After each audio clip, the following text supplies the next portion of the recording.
Okay. What's up, y'all? We are outside for once. Okay, we're just gonna see how that feels. I was like, you know what? I am in a place where I'm experimenting with my content. I was about to say my culture. In my culture, my content culture, right? My content cultivation. I am feeling very just open to all of the different ideas that come to my mind and wanting to see, what they look like sketched out in all these different various ways. Especially if I can put it into action with a little rough draft sampling through the YouTubes. So that's what we're doing right now. We're experimenting with what could potentially turn into a segment of just like changing atmospheres and environments, right? How does that take us into a deeper level with each other? How does that ground us in different ways? How do we relate to one another when we switch up the vibe? Because mostly you guys have just been in my room. Okay, so with that said, I'm gonna go ahead and start with today's topic. I want to stay pretty consistent with what we were last discussing, which was the Newtonian laws of physics, right? And why is it important? Why is it that we choose this subject? Why is it that we take a second and reflect on the patterns of the universe and how it operates in cycles?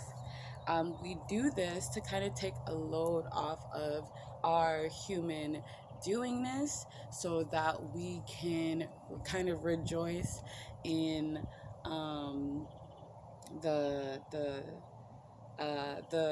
relaxation, right, that comes with just human being in your human state and allowing things to come naturally, to come organically, and to come in a rhythm that is true to not only what you're here to accomplish in your song and in your tune, but in the tune of the collective, right? That's what this whole experience is about. Figuring out your song so you can help to sing along and harmonize, right? So, in the first Newtonian law of physics, we were reflecting on what it means for a body in motion to stay in motion, okay? And what we ended up explaining was just that, right? With that winding ways, you can see that there is this continuum that's occurring. And so long as I keep twirling and swirling and whirling, this never, in essence, has to stop until something comes and interrupts that process. So a body in motion stays in motion.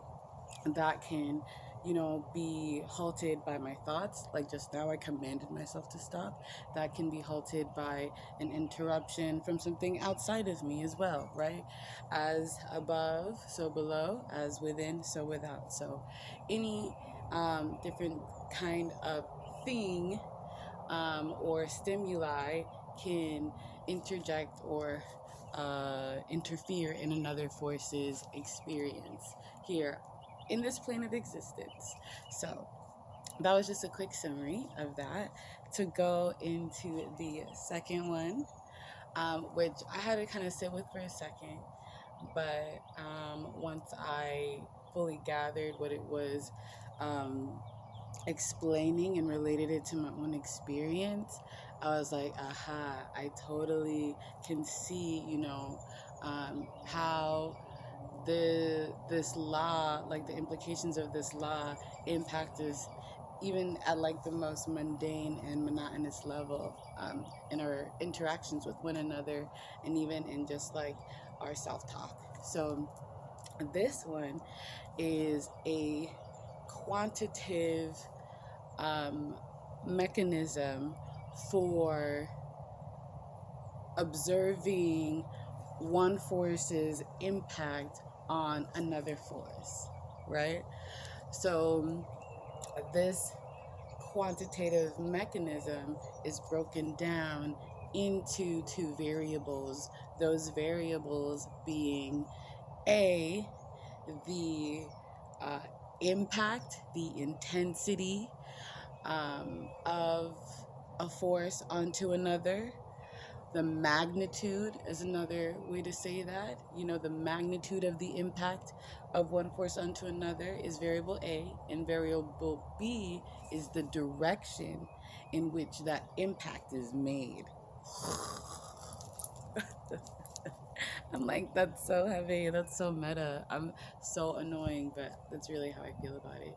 It's really heavy for me to think about that because right now I'm working with teenagers, right? And I was speaking with somebody that I work with and who I have a lot of respect for in terms of their own experience working with the youth and observing, you know, how they grow within like this academic setting.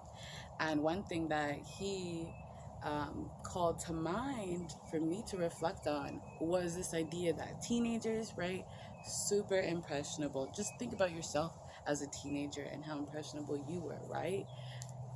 Anything you thought somebody cool was doing, you were mirroring that behavior, right? Or you were at least like interested in being a part of that conversation and that dialogue, right? I remember people that I had crushes on. I would change my whole personality for a dude at that point. That was really sad. Or just like wanting to be in the in group, right?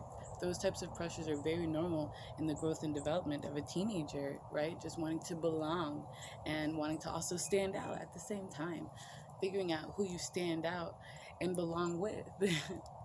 So when we're talking about the impact and magnitude of a force onto another in the direction, and we relate it back to the youth, we can see that if I am consistently showing up in a child's life every single day and pointing them in a direction where I know that the trajectory for their potential is unlimited because I am in a very supportive but not forceful or controlling manner, edging them along that path um, without bias, you know, then again, like we said, the sky is the limit. The potential to become who they truly want to be is going to be reinforced because I am quantifying what my interaction with that other being or force is, right?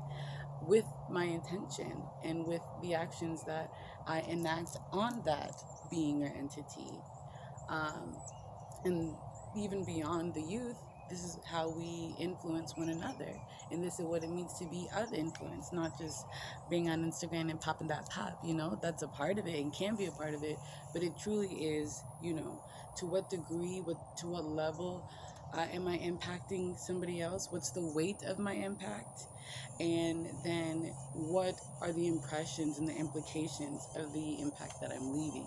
This is the second Newtonian law of physics. And when you take this into account, you'll be able to understand cause and effect of certain relationships that you're experiencing or observing a lot more and a lot easier with a lot more clarity.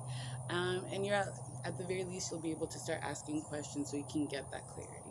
So I hope this was helpful, y'all. And I really enjoyed this topic. Let me know what you guys think. Don't forget to like, share, and subscribe. Let me know it was worth your time, loves. All right, we will be in touch soon. Have a great day. Have an amazing start of your week. Oh, I have a little fly on my shoulder. That means it's time for me to get busy and get going.